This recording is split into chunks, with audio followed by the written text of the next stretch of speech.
না বাপ্পা, তুমি কি বললে 10টা নয়? 10টা নয় তো তাহলে কটা?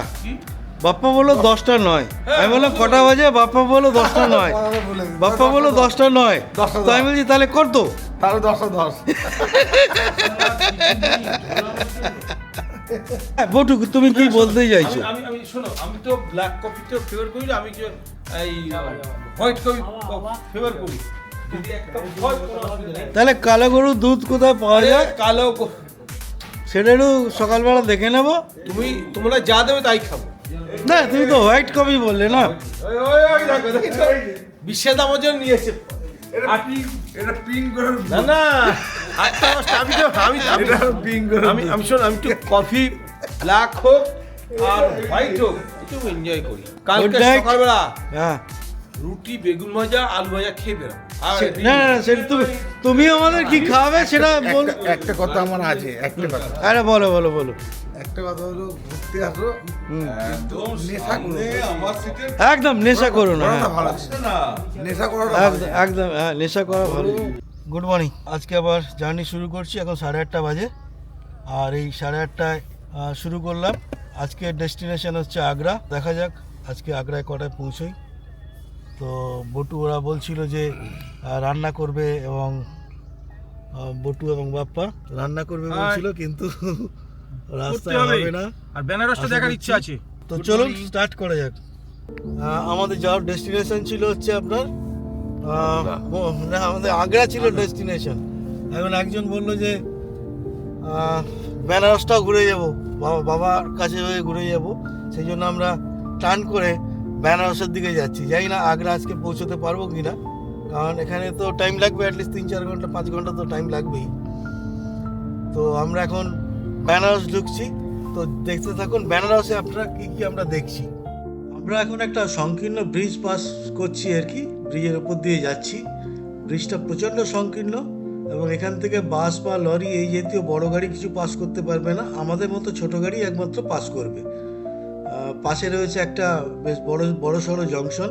আমাদের গাড়ির কাজটায় ইনসাইডে প্রচুর ময়েশ্চার জমে যাচ্ছে, এটা এখন পরিষ্কার একটু করে নিই। এত ময়েশ্চার জমে যাচ্ছে ভিতর দিয়ে এত ময়েশ্চার জমে যাচ্ছে যে গাড়ি চালানোই যাচ্ছে না। তাই জাস্ট একটু লাল সালুতে একটুখানি শ্যাম্পু নিয়ে ওটাকে মুছে দিলাম। এটা যদি করি আমরা, তো তাহলে কি হবে, ওই ময়েশ্চারটা আর জমবে না। এটা দেখে করে নেওয়া উচিত প্রত্যেকের। একটু ভালো পরিষ্কার করে মুছে দিই, পকেটে রেখে দিই সময় মতো বের করে। হ্যাঁ, ঠিক আছে, এইভাবে যাবে। 1 বছর আগে আমি এই রাস্তা দিয়ে 2বার গেছি। এই রাস্তা তখন তৈরি হচ্ছে, বাঁদিকের গুলো দখল ছিল, এখন পুরো উঠিয়ে রাস্তা করে দিয়েছে। এবং খেজুর গাছগুলো দেখুন, এগুলো কিন্তু এই যে খেজুর গাছগুলো দেখছেন, এগুলো কিন্তু পুরো এইভাবে বসানো। 1 বছর আগে কিন্তু এগুলো ছিল না, তুলে বসানো। পুরো রাস্তার হুলিয়েই চেঞ্জ করে দিয়েছে।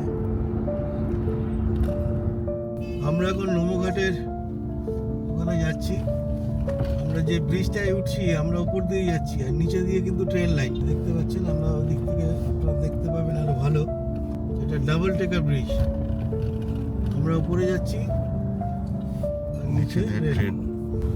গঙ্গা নদী।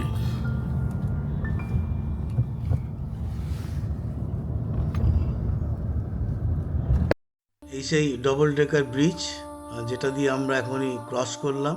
আর নৌমঘাটের চারিদিকের ভিউ হচ্ছে এরকম। সামনে এই নৌকাগুলো বা যেগুলো বাঁধা রয়েছে আর কি, এগুলো দিয়ে আরতি দর্শনের জন্য নিয়ে যায় বিকালবেলা। আর এই হচ্ছে নৌঘাটের সব মানে গঙ্গাকে প্রণাম করার আর কি, এই হাতগুলো সেইভাবে দেওয়া রয়েছে। বাচ্চাদের এখানেই খেলার জিনিসপত্র রয়েছে, টয় ট্রেন এবং এগুলো। রয়েছে ডবল ডেকার ব্রিজ।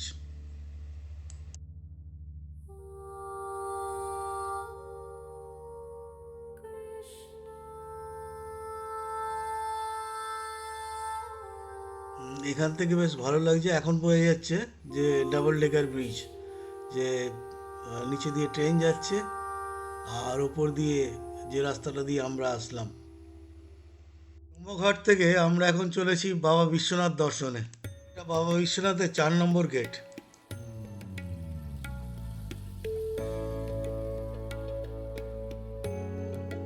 বাবা বিশ্বনাথ দর্শন করে আমরা এখন যাচ্ছি গাড়ির দিকে। সম্ভবত আজকে আর আগ্রা পৌঁছানো সম্ভব হবে না। আমরা এখন বেনারস ছেড়ে আগ্রার দিকে যাচ্ছি। আর এই নিচে হচ্ছে বেনারস স্টেশন।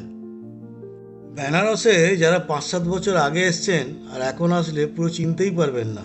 চারিদিকে শুধু মানে প্রচুর চেঞ্জ হয়ে গেছে, রাস্তাঘাট সব চড়া চড়া সুন্দর রাস্তাঘাট হয়ে গেছে। শুধু এখানেই নয়, ইউপিতে ঢুকলেই সব জায়গায় ভাঙাচোরা আর গড়া, এই তিনটে মানে ভাঙাচোরা হচ্ছে আর একদিকে গড়া হচ্ছে। মানে রাস্তাঘাট থেকে আরম্ভ করে সমস্ত কিছু চেঞ্জ। চারিদিকে একটা বিশাল কর্মযজ্ঞ চলছে, এটা ইউপিতে ঢুকলেই বোঝা যায়।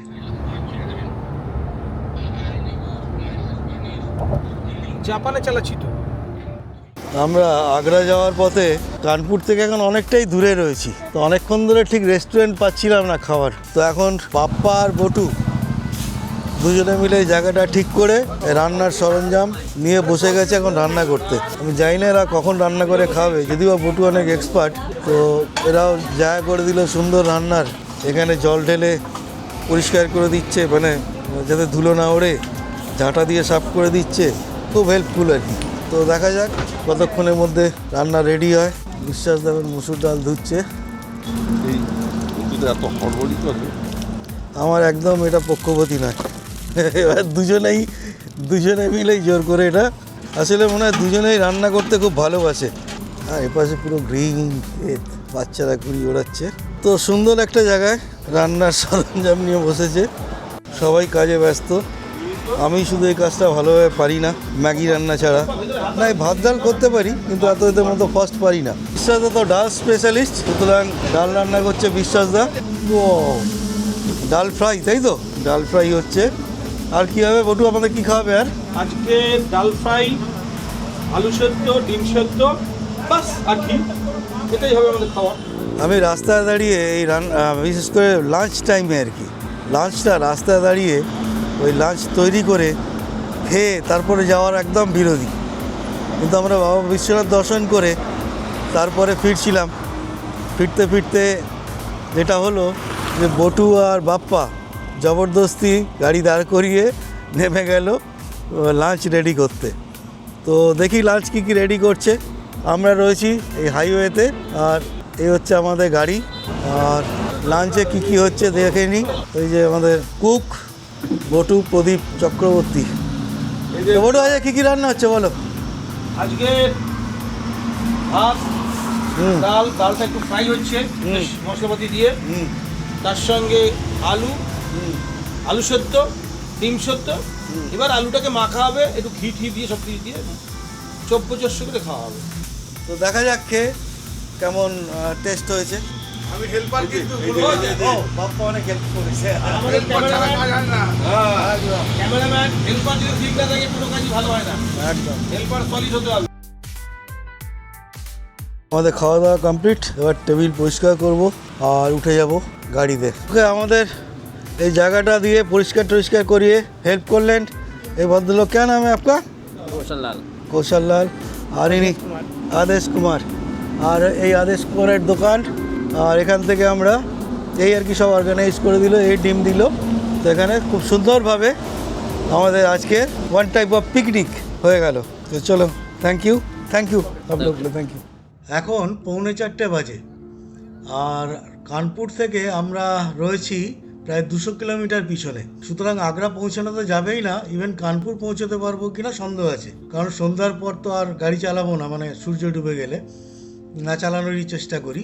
এই যে খেলাম দিলাম প্রায় 1 ঘন্টা লাগলো। এটা যদি রেস্টুরেন্টে খেতাম তাহলে 45 মিনিটের মধ্যেই হয়ে যেত, মানে 45 মিনিটও লাগতো না, আধ ঘন্টার মধ্যে হয়ে যেত। তাহলে অ্যাটলিস্ট 45 মিনিটস আমরা সেভ করতে পারতাম। তো দুপুরবেলা খাবার এটাই একটা ডিসঅ্যাডভান্টেজ আমি মনে করি। আর এই জন্যে আমি চাই না যে দুপুরবেলা রান্না করে খাওয়া। তো চলুন দেখতে থাকুন কতদূর পৌঁছোই দেখি।